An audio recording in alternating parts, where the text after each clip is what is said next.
সেটা যতটুকু প্রতিফলন হয়েছে আরও বেশি আমি আশা করেছিলাম, কারণ আমাকে যখন সর্বশেষ যে ভাঙা বোতল যেটা আমার গায়ে ছুঁড়ে মারতেছিল সর্বশেষ, সেটা যদি আমার গলায় লাগতো হয়তোবা আমি মারাও যেতে পারতাম।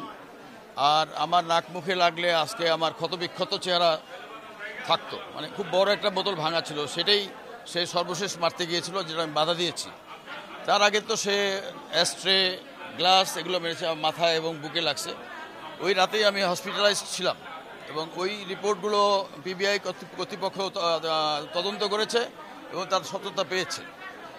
আর আপনারা জানেন যে এত বড় একটা ক্লাবের মধ্যে এই ধরনের ঘটনা যে নালিশ সে করেছিল সেটা সম্ভব না, কোনোদিনই সম্ভব না।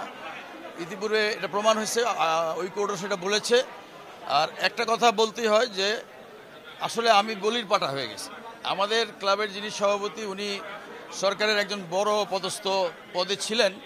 স্বাভাবিকভাবে ওনার শত্রু ছিল, ওনাকে ওই যে কান টানলে মাথা আসে এরকম একটা বিষয় ছিল। মানে আমাকে কিছু করলে ওনার কিছু হবে, বিষয়টা এরকম। আবার উনি ওনার চাকরি বাঁচাতে গিয়ে হয়তো আমাকে উনি সেভ করার কোনো চেষ্টা করেন নাই, বরং উল্টা আমাকে চার্জশিট। আসলে ওখানে কিন্তু আসলে আমার বিরুদ্ধে চার্জশিট হওয়ার কথা না। তা দুর্ভাগ্যজনক হয়েছে, কিন্তু আজকে প্রমাণিত হয়েছে। পিবিআইকে আমি ধন্যবাদ দিব যে পিবিআই চূড়ান্তভাবে তারা এটা সুন্দরভাবে একটি তদন্ত করে রিপোর্ট দিয়েছে। যদিও আমি বলবো যে এখানে যে আমাকে হত্যা করার চেষ্টা করা হয়েছিল সেটা আসলে আমি আরও খুশি হতাম। তবে আমি সর্বশেষ খুশি এখানে যে আপনাদের মিডিয়ার মাধ্যমেই আমাদের দেশের মানুষ আমাকে যে ভুল বুঝেছিল, আশা করি এখন সেটা প্রমাণিত হবে বা রায়ের দিন চূড়ান্তভাবে প্রমাণিত হবে যে সত্যিকারভাবে অপরাধ কোনোদিন চাপা থাকে না।